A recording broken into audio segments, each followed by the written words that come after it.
Second Ezra 6 and 9. For Esau is the end of the world, and Jacob is the beginning of it that followeth. Barak the Yahweh, Barak the Yahweh Shai. All praise, honor, and glory to Yahweh, Bahashem, Yahweh Shai, Bahashem, Rakakwadash. Yahweh, in the name of the Father, who people ignorantly call God. Yahweh Shai is his son, who people ignorantly call Jesus. Bahashem, Rakakwadash. That's in the name of the Holy Spirit. And that's where we get our revelation, our knowledge, our wisdom, and understanding through these scriptures. Peace and blessings to you, Akim, out there that's constantly fighting the good fight of faith, Lord, will to the end. And double honors to the apostles, the elders of Great Millstone that taught us his truth. And Lord, will this lesson be edifying to the elect. Going in today on Know Thy Enemy. Know Thy Enemy. And this is going in on Esau Edom, the so-called white man. And I'm going to just bring out a few scriptures, to, Lord, will edify those of us that's of the hopeful elect so that we know who our enemy is. Because I read this quote, and it's, I'll read it, and then I'll jump into the lesson. This is the famous quote about knowing your enemy is know thy enemy and know thyself. In 100 battles, you will never be defeated. This quote is attributed to Sun Tzu. It's a Chinese military general, strategist, and philosopher. The full quote continues. It says, when you are ignorant of the enemy, but know yourself, your chances of winning are low. It's like, I'm going to read it again. It says, when you are ignorant of the enemy, but know yourself, your chances of winning or losing are equal. If ignorant both of your enemy and of yourself, you are sure to be defeated in every battle. Sun Tzu also said, to know your enemy, you must become your enemy. This means thinking like the enemy. And that's, that's a strategy that we had to learn. We got to first know our enemy as well as ourselves. We got to know we got to know ourselves, and the way that we know ourselves really is getting into these scriptures, that helps us to know ourselves, man, and to look in the mirror and really be honest and genuine with ourselves. Because is this battle, man, is basically is right in our face, but 2/3 of our people don't even see it.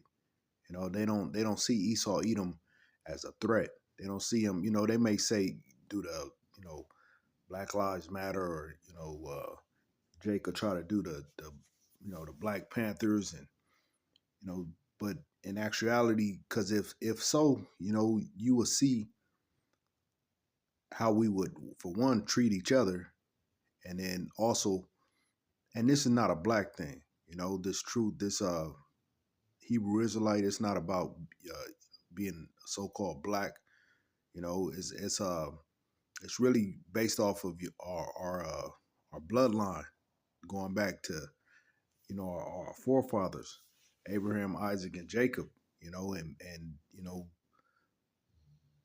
you could look like a so-called black person, but really that don't mean that you are. You could be a tear, and then you could look like a so-called white person, but your lineage go back to being, a Israelite. So, it's really based off of the spirit. That's why the scriptures speak about spirit bearing witness with our spirit, and there's other scriptures that's, where you able to know. You could identify, for one, you believe, that's a big telltale sign that you're an Israelite, that you believe the true gospel, the true good news of the Bible, and you're drawn to it, so it's not based off of that. It's not based off of, but a color is one way to, to tell. And usually, it's close, but that's not the end all to be all. So, for those that you may look like the other nations, but you believe, hey, it's a high possibility that you're an Israelite, you know. And for those that you may look like, and not because you look like a so-called black person and disagree with this, that means that you're a tear. It just might mean that you just other 2/3. You know, that don't mean just because you disagree with it, that you a tear. But it could just mean that you part of the 2/3. So again, I'm gonna just bring out a few scriptures, and Lord will this lesson be edifying to those of us that's of the hopeful elect. So I'm gonna jump to I'm gonna read it again. Second Esdras 6 and 9. For Esau is the end of the world. Esau, Edom, the so-called white man. Esau is the end of the world, meaning his power. Him being in charge. It's about up, man. You can see how everything is going to shambles, and how everything is, they on this make America great again, which that's not happening. This place is on his way down. We may not even make it to the part where uh, the so-called new president comes in. You got a lot of things that's amping up. When I say that, I mean that uh, Biden might stay in, until otherwise. If this war, kicks off, it could possibly be something like that could, you know, put it at a standstill. And then who knows, there's all kind of things out there, the accusations that could happen. But, in the end, we're going to see. And, the Heavenly Father, he got everything set up how he wanted to go anyway. But the point is, Esau is the end of the world. His rulership, his time of ruling, him being in power is about up. So Esau is the end of the world, and Jacob, the so-called blacks, Latinos, Native Americans, the Israelites, is the beginning of it that followed. Because it's gotta end with Esau. That's like even in the scriptures in Genesis, and I'm gonna go get that. This is Genesis chapter 25 and verse. I'm gonna start at Genesis 25, and I'm gonna start at verse 23. And this just gives a background, you know, for those that are, fresh into this. That's what I teach too. Of course, you might have others that's out there that may listen, but mine is just because I'm very basic. That's the way that I'll receive it, and that's the way I endeavor to give it. I try to break it down to the point where it could be explained to a child's, to a child's level, not just trying to keep it very simple. This is Genesis 25 and 23. It says, "And Yahweh said unto her, two nations are in thy womb, and two manner of people shall be separated." And you could go up, and you could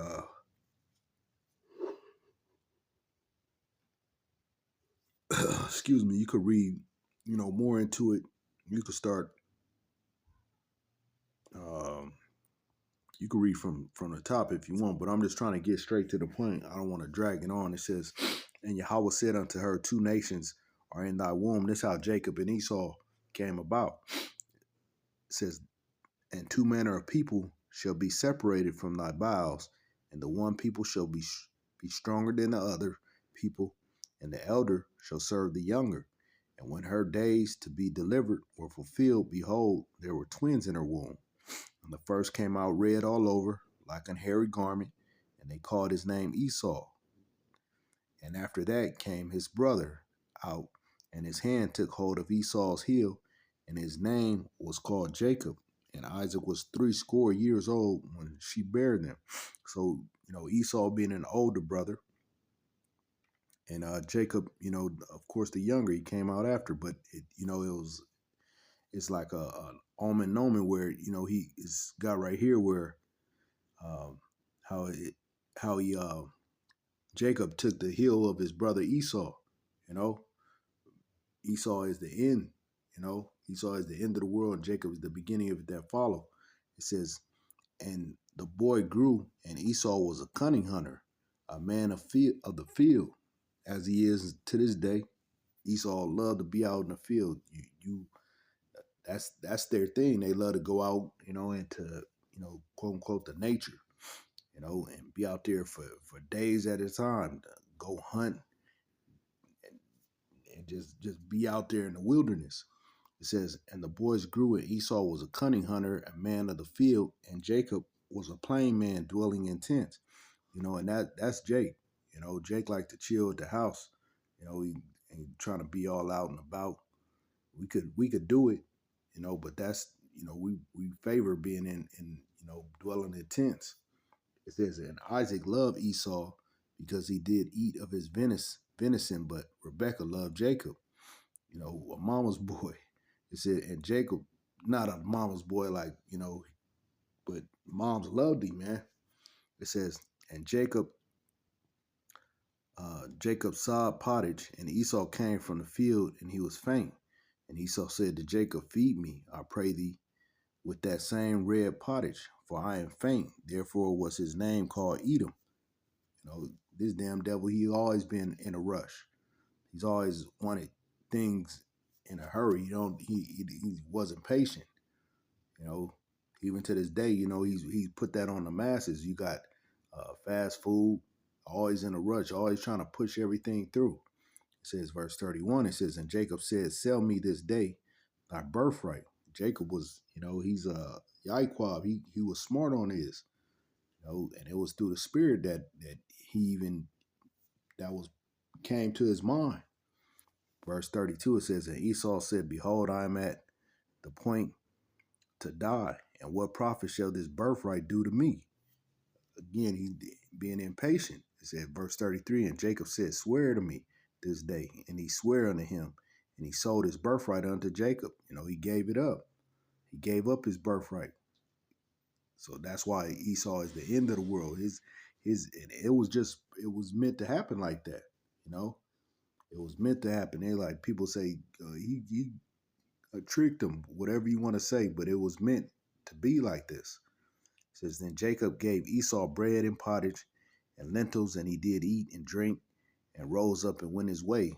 Thus Esau despised his birthright.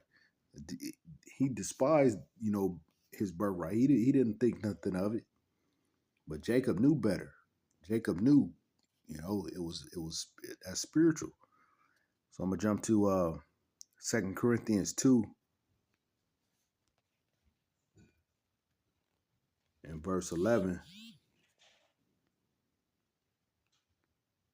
It says, lest Satan should get an advantage of us, for we are not ignorant of his devices. We're not ignorant of Esau, Edom's, his damn device, because he never did like us. You keep reading, and you'll see how this damn devil, how he always had animosity against his brother. Ultimately to the nation, the Esau, the red man, and that's really you translucent, and the blood is just showing through your skin. So you're not white and we're not black. We're different shades of brown. But of course, they like to put these bywords on us to make us as because it's all negative. Black is majority of it. It's all negative, and then white is what looked at as something in the positive. This ain't by coincidence. This is not no. They try to say, what's the word? Conspiracy. They try to say this is a conspiracy. It's not a conspiracy. It's written. It's written in books. You look up these words. You got all this stuff that's been written, but when it's brought out, because that's why they say if you want to hide something from a black person, put it in the book. But once Jake began to wake up and read and start to really look into these words, things begin to be revealed to us. That's why the scriptures say, blessed is he that readeth. So it says, lest Satan should get an advantage of us, for we are not ignorant of his devices. So we're not ignorant, man. We know what you're up to now, and that's what's uh, got the internet, got the world shook about, this what they call this Israelite thing of ours, because we're waking up to who we are as a people. We know who we are now, and that's the worst thing that could have happened to this damn devil. He's trying to find every which way to try to stop it, but it's nothing that you could do. It's too late, because this is something that's is ordained. It's something that's spiritual. Scriptures speak about us not wrestling against flesh and blood, but against principalities and powers and darkness in high places. This is a battle that's spiritual. You got all the guns, and that's your gift. You've been having weapons and, a, a man of mass destruction. That's you. That's your gift. But the Heavenly Father, He's blessed us with the ultimate gift. Something that's going to be forever. It's going to be eternal. There's nothing that you can do about it. That's why, y'all mad. That's why Esau Edom is mad, as well as the other nations. You mad because you know where we are, our power lies in something higher than you, and that's Yahweh Shem Shai. So I'm gonna jump to Matthews 20:16. We just telling you your demise, man. We just telling you the end, you know, of your reign is here, man. You've ruled long enough, and you've done enough destruction in the world. You've caused nothing but catastrophe. You've caused nothing good to come about in the planet Earth by you ruling. But that's why once we get back in power, once you're done away with, once you go through your time of slavery, yes, you going to slavery, you're going to receive your same judgment that you gave. Scripture speak about in Revelation. He that leadeth, and I know that y'all devils hate that. He that leadeth into captivity shall go into captivity. He that killeth with the sword must be killed with the sword. Here's the patience and the faith of the saints. And I know you devils hate it. That's why you guys came up with that with the slave Bible. You wanted to take out certain things so that the you know the slaves then wouldn't reflect and really see what was going on. But the truth still came out. It took some time because it was meant for a time as this. This is Matthew chapter 20 and verse 16. It says, "So the last shall be first, and the first last, for many be called, but few are chosen." So just like how, all the way from the beginning of the birth of Esau and Jacob. Jacob was last, but hey, he's going to end up on top. And how we're even last in society right now, the so-called blacks, Latinos, Native Americans, we're at the bottom, man. But it's going to show that just because we're last, we're considered the bottom of the totem pole in society as a people. We're going to end up on top, and we're already on top. You got uh, every section that of entertainment of of fame is the face of the Israelites. But we're gonna have that true power. The power that can't be surpassed by any of you devils. You top bankers that you behind the scene, and you got all the true money. You got all the gold. You got it all piled up and stacked away. We're gonna get back that and some. You know, because you devils don't know you don't know how to deal with that. You know, you took it all away. You took it out of the waters and created it where now our water is polluted. Our people are sick because we don't have the true minerals that's in our water, because you damn devils have taken out all the resources. But again, man, we know who you are. We just we are pulling your cord now. We pulling on it now. We letting it be known, and we telling the world who you truly are. That's that saying. The best way to basically to deceive people is to say that there isn't no devil.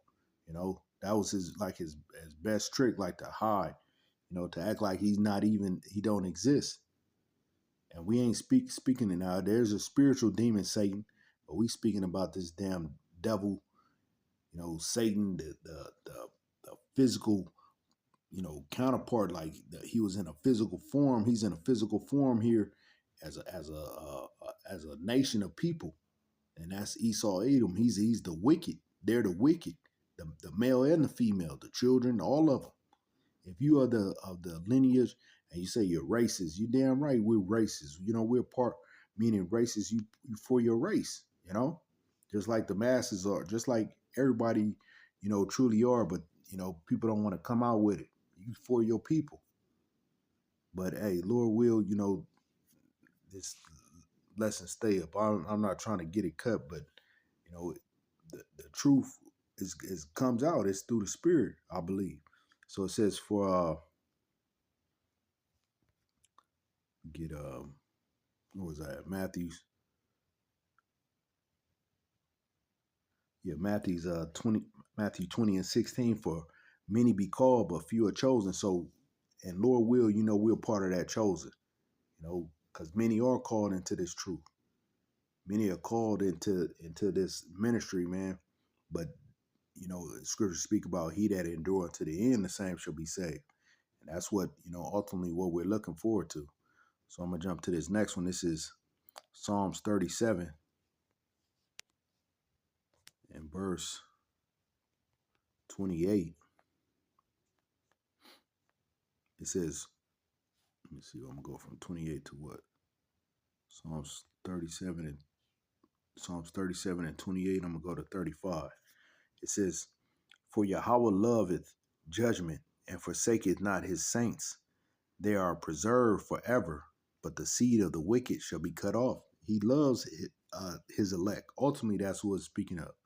He loved Israel as a whole, but he loves his elect. He has a special place in his heart for the elect. This is verse 29. It says, the righteous, excuse me, the righteous shall inherit the land and dwell therein forever. It says, the mouth of the righteous speaketh wisdom, and his tongue talketh of judgment. And that's what, we do. We're going to speak what's right and what's wrong. And we're speaking, this damn devil Esau Edom, he's wrong, man. He don't have a right bone in him. He's crooked, from scratch. He comes out the womb as the wicked.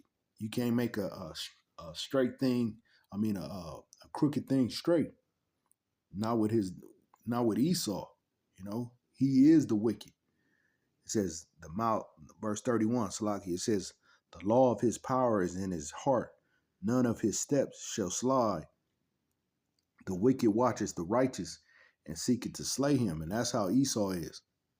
Though he go crouching, he's always, he doesn't have our best interests at heart.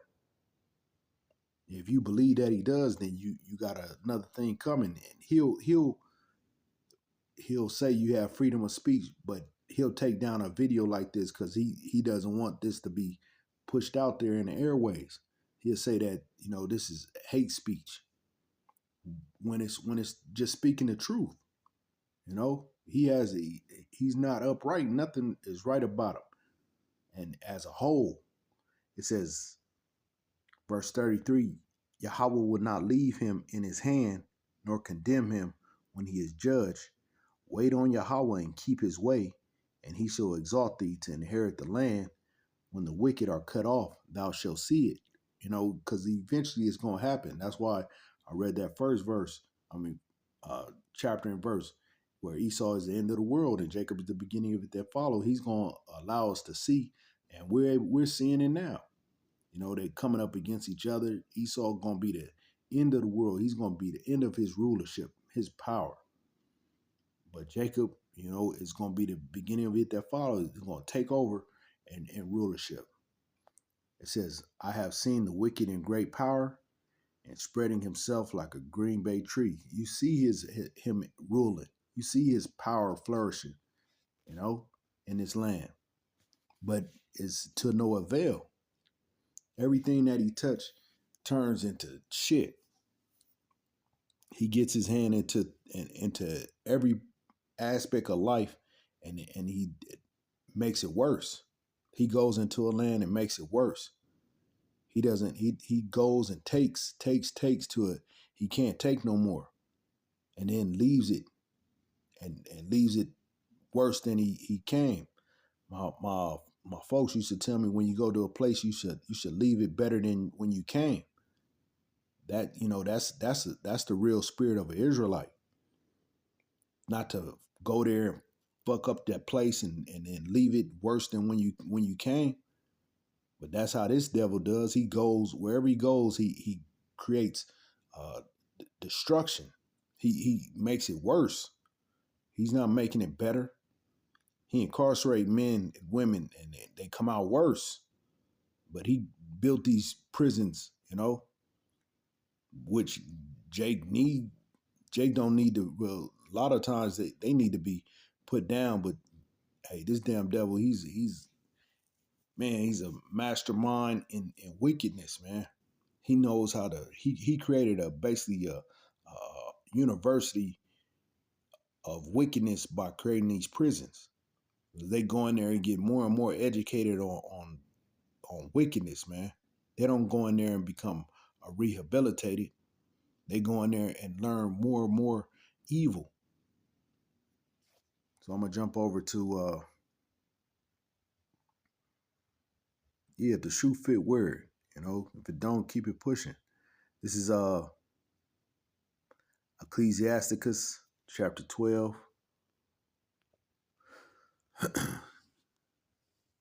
Ecclesiasticus chapter 12 and verse, let's see,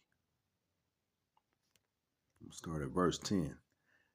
It says, never trust thy enemy, for like as iron rusts, so is his wickedness. This devil, he's never should be trusted. But what do our people do? They walk hand in hand with this damn devil. They see Esau doing it, they believe that it's okay for them to do. And he's have done nothing but fool, our people. He's just done perpetual. He's fooled us, over and over and over again. But what does Jake do? He go and trust him all over again. Verse 11 says, though he humble himself and go crouching, yet take good heed and beware of him. This is Ecclesiasticus 12 and 11. Though he humble himself and go crouching, yet take good heed and beware of him. Thou shalt be unto him as if thou hast wiped a looking glass. Thou hast known that his rust has not been altogether wiped away. Hey, he may look shiny on the outside, but this damn devil, he still got wickedness in his heart. I don't care, man. You could never trust him. But, only the elect are going to actually hear that and do right by that. They're never going to trust him. But you're going to have 2/3 of our people, they're going to go ahead and, bow down to him. And I ain't talking about just, this Trump situation. I'm saying as a whole. This is Revelation, and I'm going to close it on this one. This is Revelation chapter, because now you got Trump just had what's the old boy's name? Yeah, I believe it's shut off. But this is Trump. He just picked up Dr. Oz. So that's his new for Medicare and Medi-Cal. I believe it is that he's basically he's a part of that. But and people, and he's got a big following. So who knows what they may use them as, to bring in. I'm thinking, that MOTB, but we'll see. We'll see. But we know that, these things got to come to pass, and things like the apostle he was bringing out, the apostle Tahar, that one of the elder brothers at the main camp was bringing out. I'm gonna paraphrase it, but basically it was saying, Um, it was something like uh, in a like in a century or in a decade, uh, basically nothing could happen, you know. But within a couple weeks, a decade could happen, something to that effect. But basically, you know, this is, you know, things are going to happen in a short amount of time.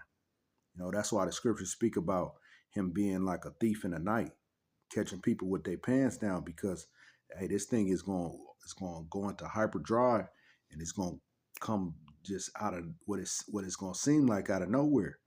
But the whole time, you know, it's just like in the days of Noah, he was prophesying for 120 years, but when that rain came, it was all she wrote. Things just began to go quick then, you know, and that's how it's going to happen here in Babylon the Great. And then we going to script, like the scriptures say, then shall they know a prophet was among them. But it's going to be too late. This is Revelation 12 and 12, and I'm going to close it on this one. It says, therefore rejoice, ye heavens, and ye that dwell in them. Woe to the inhabitants of the earth and of the sea, for the devil is come down unto you, having great wrath, because he knoweth that he have but a short time. And his time is running out, so hey, things are going to continue to amp up and get go faster and faster, you know. And he knows that he got a short time, so things are that you know, things have got to escalate. So he's gonna hit that switch, man, to get things cracking a little faster than they already are going. But hey, that's a prophecy though. The I'm paraphrasing, but basically the speed up for the elect's sake, you know, and that's how what's going on now. We see things just moving, you know. It's like every hour on the hour, every day, things are just moving, you know. So Lord with us is edifying to the elect out there, and with that, all praise, honor, and glory to Yahweh Bahashem, Yahweh Shai Bahashem Rakakwadash. Double honors to the apostles, the elders of Great Millstone, peace, and blessings to you other Akim out there that's fighting this good fight of faith. Lord will to the end. Till next time, Lord will. Shalom.